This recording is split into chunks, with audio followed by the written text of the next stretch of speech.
Natalie here. Today we are making a gluten-free apple pie that not only outshines its glutinous cousin, but will fool anyone to think it's the real deal. I was thinking, what is the secret of the apple pie that the apple pie is so delicious? Is it the flaky crust and the warm apple pie filling? Or is it the smell of apple, cinnamon and nutmeg? And how do I mimic the buttery flakiness in a gluten-free pie? Just as a side note, you can use your grandmother's favorite apple pie filling. Just cook in the apples and otherwise follow my recipe. Before we get started, I got really curious and I was wondering, where does the apple pie come from? So here's a quick history lesson. The first apple pie recipe was written down during the Wat Tyler Rebellion in 1381 in England. A few centuries later, US soldiers headed off during World War II, pledging to fight for Mom and apple pie. Let's get back to making a delicious gluten-free apple pie. I added the measurements, the ingredients and where you can buy them down in the video description. Cut the butter into small cubes. You can use vegetable shortening, Earth Balance or Stork as vegan substitutes. Measure 60 grams of sorghum flour, 60 grams of millet flour, 70 grams of potato flour, not potato starch but flour, 60 grams of sweet rice flour, and 50 grams of tapioca starch. Transfer the flours into a larger mixing bowl. Measure a quarter teaspoon of salt. Add 2 tablespoons of sugar and add the cubed butter. Mash the butter with a fork. If the butter is very hard, you may need 2 forks. Mash all the butter into small clumps before adding water. Slowly add some ice cold water, stir, and check if clumps are forming. When you make pie dough, try to handle the dough as little as possible with your hands. The temperature of your hand can melt the butter. Add more water and keep on stirring until big clumps are forming. Press the clumps together until you have one big dough ball. Let the pie dough rest for a few hours in the fridge. In the meantime, let's get started on the apple filling. You want over 1 kilo of apples. I didn't know different apple types bake differently.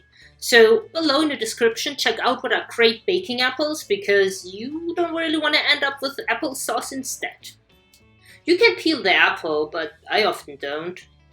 Core the apple though, that is important. Cut the apple into a 1/4 inch slices. If you don't like slicing apples or just make a lot of apple pie, you can also get an apple core cutter and slicer, and that takes care of all the work for you. You may have to halve the slices if they're too thick. Weigh the apple slices to make sure you got 1 kilo or 2 pounds. Add some water to the pot and cook in the apples. When the apples are soft, add brown sugar and white sugar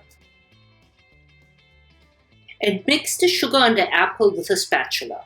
Now add a 1/4 teaspoon of lemon zest, which is about 1/4 lemon, 2 teaspoons of lemon juice, a 1/4 teaspoon of salt, and a 1/4 teaspoon of ground nutmeg, and 1/2 teaspoon of ground cinnamon. To thicken the applesauce, add 3 tablespoons of cornstarch. Keep the apples on low heat. Keep on stirring and you see how apple juice collects at the bottom of the pot. Within a few minutes, the cornstarch will thicken the juice. The filling is ready when there is almost no juice on the bottom of the pot. Cookbooks always say, roll out the chilled dough. Seriously? Chilled butter is as hard as brick. Just cut the dough in slices, and the dough crumbled. Oh, I did not add enough water. I can still use it though. Cover it with parchment paper, roll over the crumbles, and they will start sticking to each other. Keep on rolling until the dough is about 1/4 inch thick. You may have to stick some of the crumbles together. Place the pie pan on the top of the pie dough and flip it over. Now, since it's a pretty dry dough, it will be cracking. With your finger, press around the holes to close them. You can use also any leftover dough to fill any additional holes. When you have covered the entire pie form, pour in the apple filling. Roll out the pie cover with the leftover dough on parchment paper. With the dough on the parchment paper, flip the cover onto the top of the pie. Cover any holes in the cover of the pie with leftover dough, and with a sharp paring knife, trim the edges of the pie. The easiest way to crimp the pie edge is using a fork. With the paring knife, cut 4 slits for the hot air to escape. You want to cover the edges of the apple pie with a pie shield to prevent the edges from burning. Bake the pie for about 40 minutes. Check if it's light brown and crusty on the top, and remove the pie shield. Bake for another 10 to 20 minutes, and check if the pie edges are now golden brown. If so, the pie is done. Let the pie rest overnight before serving. Thank you for watching my obsession with making gluten-free baking deliciousness. Add any comments, like, share, and subscribe to my baking madness. Click the bell to make sure you get notifications about any upcoming videos.